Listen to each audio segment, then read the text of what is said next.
जब इंसान 35 की उम्र में पहुंचता है और सीढ़ियां चढ़ते समय घुटनों से टक टक की आवाज आने लगती है, तो वो सिर्फ दर्द नहीं होता, वो शरीर की एक गहरी चेतावनी होती है। बहुत लोग इसे सामान्य समझकर नजरअंदाज कर देते हैं। शुरुआत में हल्का दर्द होता है, फिर बैठने के बाद उठने में तकलीफ, फिर धीरे धीरे जमीन पर बैठना मुश्किल, और एक दिन ऐसा आता है जब आदमी अपने ही पैरों पर भरोसा खोने लगता है। लेकिन पुराने समय के वैद्य कहते थे, घुटनों का दर्द सिर्फ हड्डियों का रोग नहीं, ये शरीर के अंदर सूखते हुए रस का संकेत है। जब शरीर के जोड़ सूखने लगते हैं, जब नसों में जकड़न बढ़ती है, जब खून की गर्मी और वात का संतुलन बिगड़ता है, तब घुटनों में दर्द जन्म लेता है। पुराने गांवों में एक ऐसी जड़ी बूटी का उपयोग होता था जिसे बुजुर्ग चलती फिरती संजीवनी कहते थे, क्योंकि जिन लोगों के घुटने जवाब दे चुके थे वो भी धीरे धीरे बिना सहारे चलने लगते थे। लेकिन इस जड़ी को समझने से पहले आपको एक सच जानना होगा।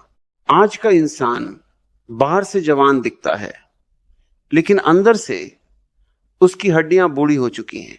सुबह देर तक सोना, घंटों मोबाइल पर बैठे रहना, कम धूप, तली हुई चीजें, ठंडा पानी और तनाव, ये सब मिलकर शरीर में वात को बढ़ाते हैं। और आयुर्वेद कहता है, जब वात बढ़ता है तो सबसे पहले असर घुटनों पर पड़ता है। ध्यान से सोचिए, क्या कभी ऐसा हुआ है कि सुबह उठते ही घुटनों में जकड़न महसूस हुई हो, या कुछ देर बैठने के बाद अचानक उठते समय दर्द चुभा हो? अगर हां, तो समझ लीजिए शरीर अभी से संकेत दे रहा है। पुराने समय में हिमालय के पास रहने वाले साधु एक खास जड़ का उपयोग करते थे। उस जड़ का नाम था अश्वगंधा।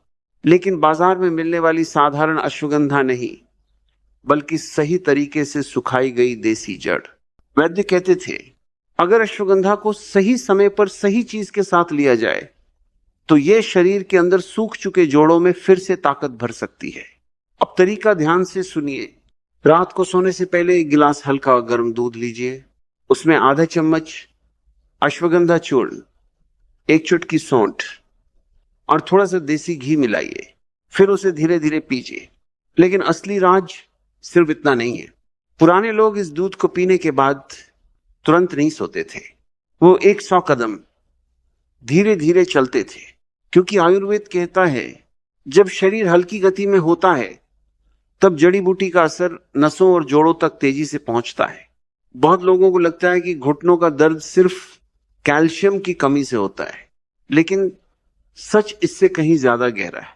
घुटनों के बीच एक प्राकृतिक चिकनाई होती है, जिसे आधुनिक भाषा में कार्टिलेज कहते हैं। जब शरीर में सूखापन बढ़ता है तो यही चिकनाई कम होने लगती है, फिर हड्डियां आपस में रगड़ खाने लगती हैं, और यही रगड़ धीरे धीरे दर्द बन जाती है। पुराने वैद्य इसके लिए सिर्फ दवा नहीं देते थे, वो जीवन शैली बदलवाते थे। वो कहते थे, अगर घुटनों को बचाना है तो सबसे पहले शरीर से ठंड हटाओ।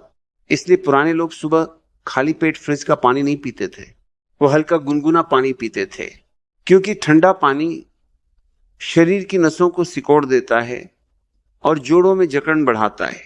अब एक और जड़ी का रहस्य सुनिए। गांवों में एक पौधा बहुत आम था, लेकिन आज लोग उसे खरपतवार समझकर फेंक देते हैं। उसका नाम है हड़जोड़। नाम सुनकर ही समझ आ जाता है ये हड्डियों और जोड़ों के लिए क्यों प्रसिद्ध थी। पुराने समय में जब किसी की हड्डी टूटती थी या घुटनों में कमजोरी होती थी तो हड़जोड़ का काढ़ा दिया जाता था। लेकिन इसे बनाने का तरीका खास था। एक छोटा टुकड़ा हड़जोड़, थोड़ी हल्दी, 5 काली मिर्च और 1 गिलास पानी। इसे धीमी आंच पर तब तक उबालो जब तक पानी आधा न रह जाए, फिर उसे हल्का गर्म ही पियो। कहा जाता था, अगर इसे लगातार 40 दिन लिया जाए तो शरीर के अंदर की जकड़न धीरे धीरे खुलने लगती है। लेकिन यहां एक गलती लोग कर देते हैं। वो सोचते हैं कि सिर्फ जड़ी बूटी खाने से सब ठीक हो जाएगा। नहीं, अगर शरीर हर समय कुर्सी पर पड़ा रहेगा तो कोई भी जड़ी पूरी ताकत से काम नहीं करेगी। पुराने लोग जमीन पर बैठते थे, चलते थे, खेतों में काम करते थे, इसलिए उनके जोड़ मजबूत रहते थे। आज इंसान की जिंदगी आराम से भरी है, लेकिन शरीर अंदर से कमजोर हो रहा है। अब एक ऐसी चीज के बारे में सुनिए जो आपकी रसोई में ही मौजूद है, लेकिन लोग उसकी ताकत नहीं जानते। मेथी। जी हां, वही छोटी सी मेथी। आयुर्वेद में कहा गया है कि मेथी शरीर की जमी हुई वात को शांत करने में मदद करती है। पुराने बुजुर्ग रात को 1 चम्मच मेथी पानी में भिगो देते थे। सुबह उसे चबाकर खाते थे। धीरे धीरे इससे जोड़ों की अकड़न कम होने लगती थी। लेकिन इसके साथ एक और नियम था, सुबह धूप लेना।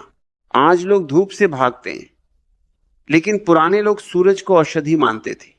सुबह की हल्की धूप शरीर में ऐसी शक्ति पैदा करती है जो हड्डियों को अंदर से मजबूत बनाती है।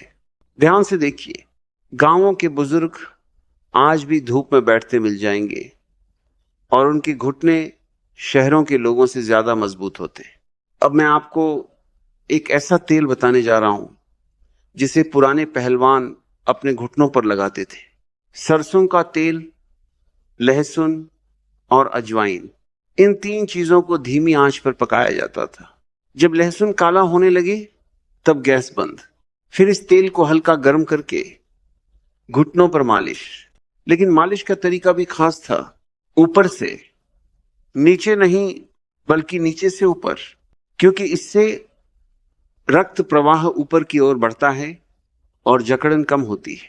पुराने लोग कहते थे, अगर रात को ये तेल लगाकर सूती कपड़ा बांध लिया जाए तो सुबह घुटनों में हल्कापन महसूस होता है।